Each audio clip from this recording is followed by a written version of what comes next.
네, 오늘은 7월 24일 금요일입니다. 새벽 예배 나오신 성도님들을 환영합니다.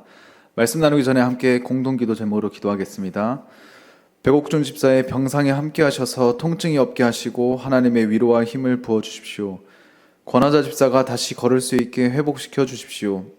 김시 집사의 건강을 회복시켜 주시고 데이빗 박 형제의 건강이 회복되게 해 주십시오.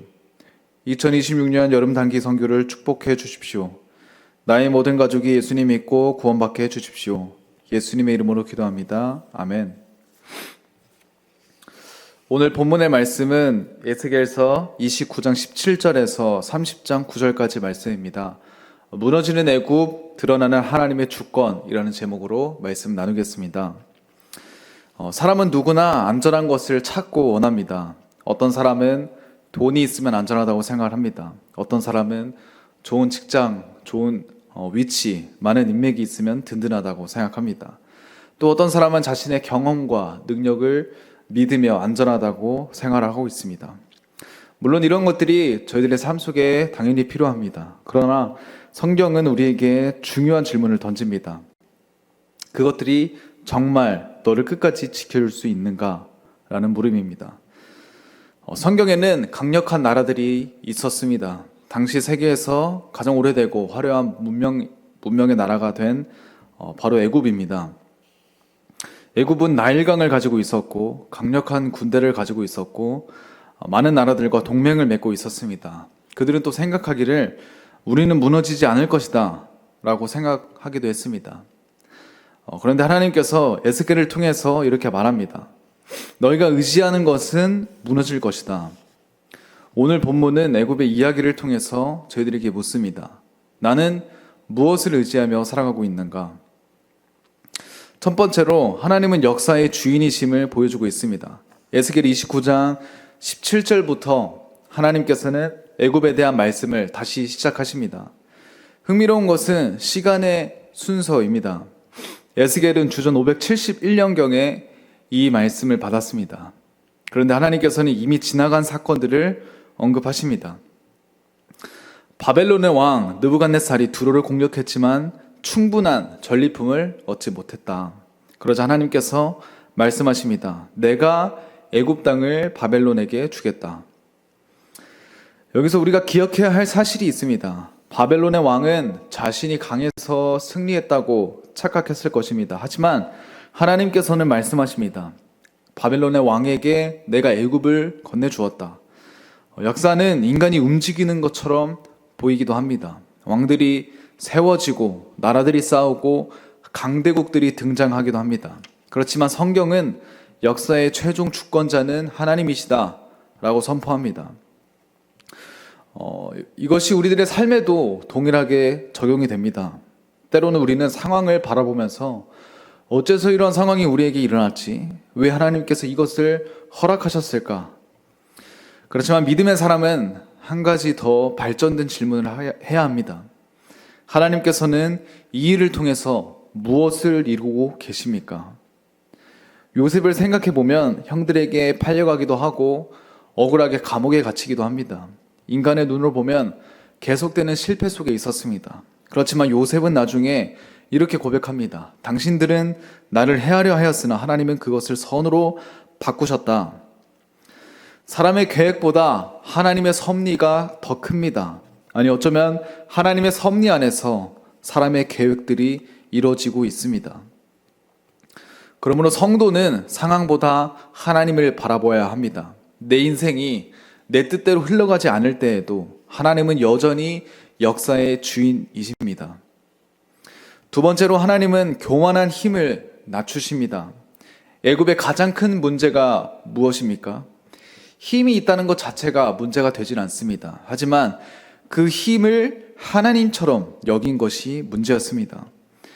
지난번에 본 에스겔 29장 3절에서 하나님은 애굽 왕 바로에게 이렇게 말씀하셨습니다. 그 나거라 자기 강 나일강은 내가 만들었다라고 하는도다. 애굽의 죄는 이거였습니다. 내가 만들었고 내 힘으로 했고 내가 쌓아 올렸다. 내가 스스로 존재하게 했다. 그래서 하나님께서 30장 6절에서 이렇게 말씀하십니다. 애굽의 교만한 힘이 낮아질 것입니다. 여기서 중요한 것은 교만한 힘이라는 표현입니다. 힘 자체가 잘못된 것이 아니라 교만한 힘이 잘못된 것입니다. 문제는 하나님께 받은 힘을 하나님 없이 사용하는 것입니다. 저희도 동일하게 하나님께서 주신 재능과 물질과 자리와 영향력이 있습니다. 그런데 어느 순간 내가 했고 내 능력이고 내가 여기까지 왔다라는 고백은 하진 않지만 내 마음속에 그것들이 자리 잡을 때가 있습니다. 우리의 모든 순간이 정말로 하나님께로 왔다는 것을 내보이며 믿어야 할 줄로 믿습니다. 잠언 16장 18절은 교만은 패망의 선봉이요 거만한 마음은 넘어짐의 앞잡이니라. 하나님께서 우리를 낮추실 때가 있습니다. 계획이 무너질 때가 있고 자신감이 흔들릴 때가 있고 내가 의지했던 것들이 사라질 때도 있습니다. 그때 우리는 하나님이 나를 버리셨나? 라고 생각하는 게 아니라 하나님께서 잘못된 기초 위에 세운 것을 무너뜨리고 하나님이 원하는 것으로 쌓아 올리고 계시는구나 라고 바라보아야 할 것입니다. 하나님이 없는 안전은 반드시 무너진다라는 것을 또 말하고 있습니다. 30장에서는 애굽의 멸망이 구체적으로 선포되고 있습니다. 여호와께서 말씀하십니다. 여호와의 날이 가까웠다. 여호와의 날은 하나님께서 역사 가운데 직접 개입하시는 날을 의미합니다. 애굽 사람들은 자신들이 안전하다고 생각을 했습니다. 나일강이 있고 군대가 있었고 동맹국들이 많이 있었습니다. 35장 5절에는 애굽과 함께 무너지는 여러 나라가 등장하는데요. 구스, 붓, 룻 등 다양한 여러 민족들이 나타납니다. 하지만 그것들은 애굽과 함께 동시에 무너집니다. 왜 그럽니까? 그것은 바로 그 주변 국가들이 애굽을 의지하였기 때문입니다.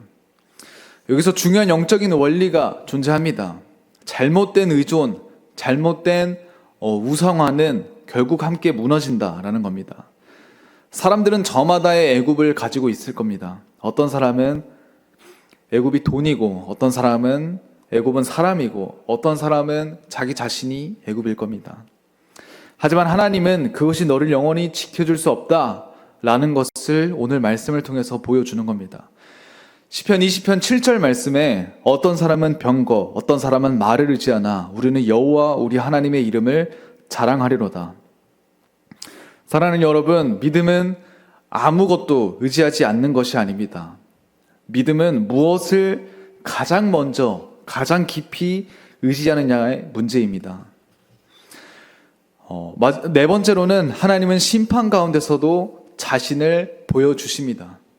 본문에서 반복되는 중요한 표현이 또 등장합니다. 내가 여호와인 줄 알게 하리라. 에스겔서 전체의 핵심 메시지입니다. 하나님께서 심판하는, 이스라엘을 심판하고 두로와 주변 국가들을 심판하고 또 오늘 말씀처럼 애굽을 심판하는 가장 중요한 핵심은 내가 여호와인 줄 알게 하리라 입니다. 하나님께서 심판하는 주 목적이 무조건적인 파괴가 아닙니다. 하나님의 주권을 알려주시는 겁니다. 애굽은 자신들의 세상의 중심이라고 생각을 했습니다. 그렇지만 하나님은 나는 애굽보다 더 크다. 나는 모든 나라 위에 있다라는 것을 보여줍니다. 저희들의 삶도 때로는 동일할 것 같습니다. 어떠할 때는 하나님은 우리가 의지했던 것을 흔들기도 하십니다. 우리를 무너뜨리게, 우리를 파괴하기 위한 것이 아니라 더 깊은 믿음으로 하나님 자신을 의지할 수 있도록 인도하시는 것입니다. 하나님께서 가장 원하시는 우리의 모습이 무엇입니까? 우리가 돈을 더 많이 벌고 더 좋은 환경에 있는다거나 더 편안한 삶을 위하기 위해서 하나님이 존재하십니까? 물론 하나님은 우리들의 필요를 아시고 우리들 또한 우리의 필요를 하나님께 간구합니다. 그렇지만 가장 우리에게 허락된 큰 복은 하나님 주님을 더 잘 아는 겁니다. 사랑하는 여러분, 애굽은 정말로 강했습니다. 그렇지만 결국 무너졌습니다. 애굽이 무너진 것은 약해서 병력이 모자라서 계략이 없어서 전술이 없어서가 아닙니다. 결국은 하나님 없이 강했다고 생각했기 때문입니다. 오늘 하나님께서 저희들에게 물으십니다. 너는 그리고 나는 무엇을 의지하고 있는가? 우리의 힘이 무엇입니까? 돈입니까? 경력입니까? 사람입니까? 아니면 나 자신입니까? 그것들을 필요로는 하지만 하나님보다 앞설 수는 없습니다. 세상의 모든 것은 변하지만 하나님만 변하시지 않으십니다. 사랑하는 여러분, 무너지는 애굽, 무너지는 우리가 의지했던 것들이 그것을 바라보면서 안타까워하거나 두려워하지 마시기 바랍니다. 오히려 기억하시기 바랍니다. 하나님은 역사의 주인이 되십니다. 우리의 삶의 주인이 되십니다. 오늘 우리의 고백이 이렇게 되길 원합니다. 주님, 내가 의지하던 모든 것을 내려놓고 하나님만 의지하게 하여 주시옵소서. 내 힘이 아니라 하나님의 힘으로 살게 하여 주시옵소서. 내 삶을 통해서 하나님이 하나님인 것이 드러나게 하여 주시옵소서라고 고백하는 삶이 되길 원합니다. 함께 기도하겠습니다. 사랑의 주님, 감사합니다. 오늘도 저희들을 깨우시고 인도하시며 주님의 말씀으로 인치시니 감사합니다. 이 날마다 묵상하는 큐티하는 말씀을 통하여서 저희들의 삶이 주님 앞에 합당한 삶이 될 수 있도록 인도하여 주시옵소서. 오늘 말씀과 같이 내 삶의 주인이 누구인지, 내가 의지하던 것이 무엇인지, 내가 진정으로 소망하고 갈망하는 것이 무엇인지를 한번 되짚어보고 생각하며 주님께 회개하며 나아가길 원합니다.